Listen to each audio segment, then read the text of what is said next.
Thomas the tank engine was ill. Workmen had tried to make him better, but it was no use. Edward must take you to the works, said Sir Topham Hatt. Thomas felt very miserable. Then Sir Topham Hatt spoke to Duck. I want you to help Percy and Toby while Thomas is away.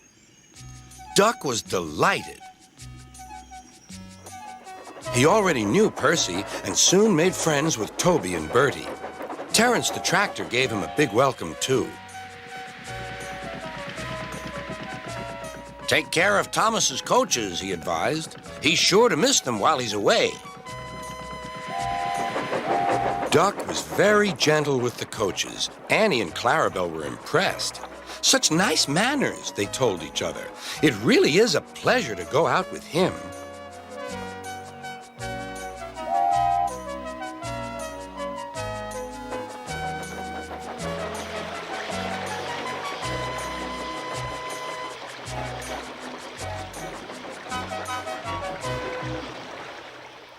When Thomas came back, Annie and Clarabelle told him how well Duck had managed.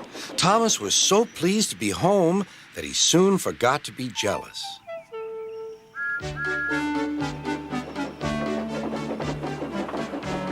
The works had left Thomas's handbrake very stiff. It made his brakes seem as if they were on, when in fact they were not.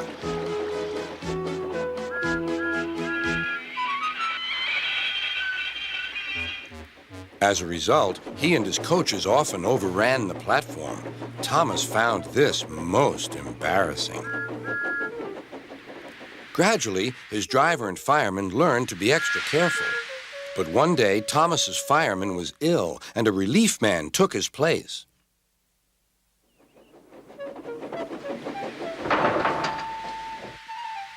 The fireman had fastened the coupling and joined the driver and station master on the platform to wait for Henry's passengers. The fireman had forgotten all about Thomas's handbrake. Thomas simmered happily.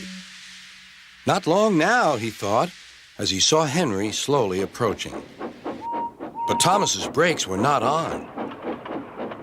And suddenly, he felt his wheels begin to move.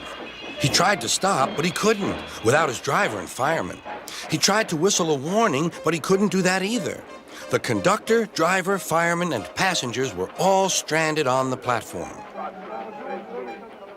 "Stop! Stop!" shrieked Annie and Clarabelle, but Thomas, with plenty of steam, kept on going. The alarm went down the line. "Stop the Runaway!"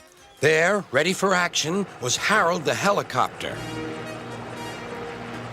The inspector had made a plan, and together they took off into the sky.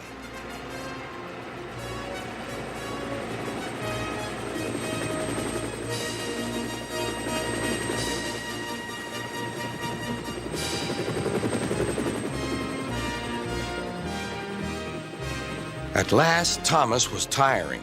"I need to stop! I need to stop!" he panted wearily. As they neared the next station, Thomas saw Harold land.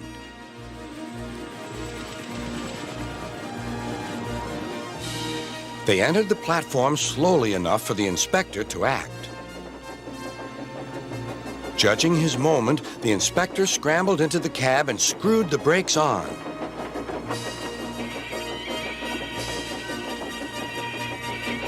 At last, Thomas stopped.